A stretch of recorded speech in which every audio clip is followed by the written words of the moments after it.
Thank you, Mr. Chairman. I would note on the question of violent crimes, and in particular violent homicides, that we are seeing increasing all across the country at a horrifying level. That just a moment ago, the chairman said that he opposes defunding the police and abolishing the police. And that is the stated view of most, if not all, of the Senate Democrats, particularly right now as we have an election coming up in November. But the interesting thing about serving in the Senate is that talk can be cheap, and you actually have votes on the record. So last year, when President Joe Biden nominated one of the leading advocates of abolishing the police in the country, a woman named Vanita Gupta, to the number 3 position at the U.S. Department of Justice, the chairman of this committee and every Democrat on the committee had an opportunity to state their views and to cast a vote. Every single Democrat in the United States Senate voted to confirm one of the leading advocates in the country of abolishing the police. President Biden then gave Democrats a second opportunity to take a view on this topic when he nominated Kristen Clarke to a senior position in the U.S. Department of Justice. Once again, every single Democrat in the United States Senate voted to confirm Kristen Clarke. So now Democrats have voted to confirm 2 of the leading advocates of abolishing the police and defunding the police in the country. The chairman says he doesn't support Soros DAs that refuse to prosecute violent crime, that let violent criminals go. Well, again, facts are stubborn things.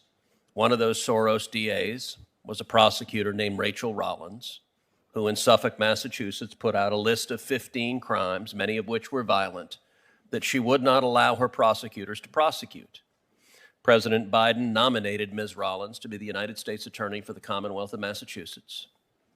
And at this point, you know where this ends.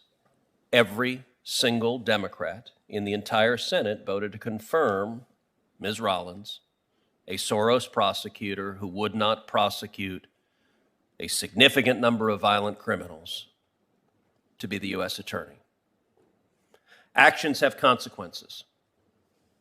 When it comes to firearms, our Democratic colleagues are eager to target law-abiding citizens, and yet they consistently diminish or refuse to acknowledge defensive use of firearms that preserve people's lives.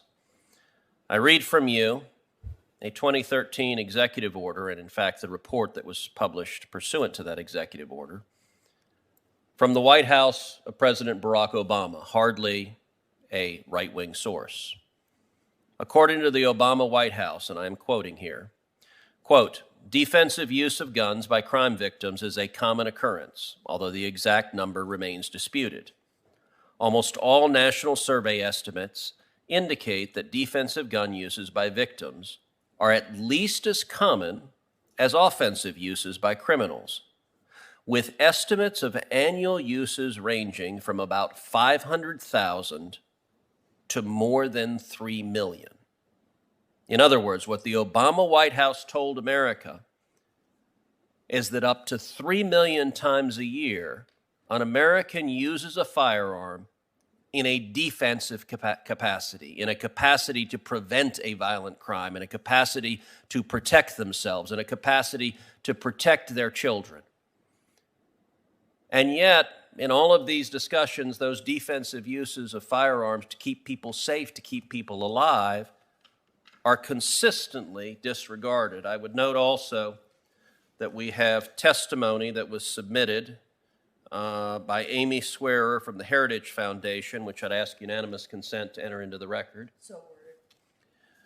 This document details 272 innocent people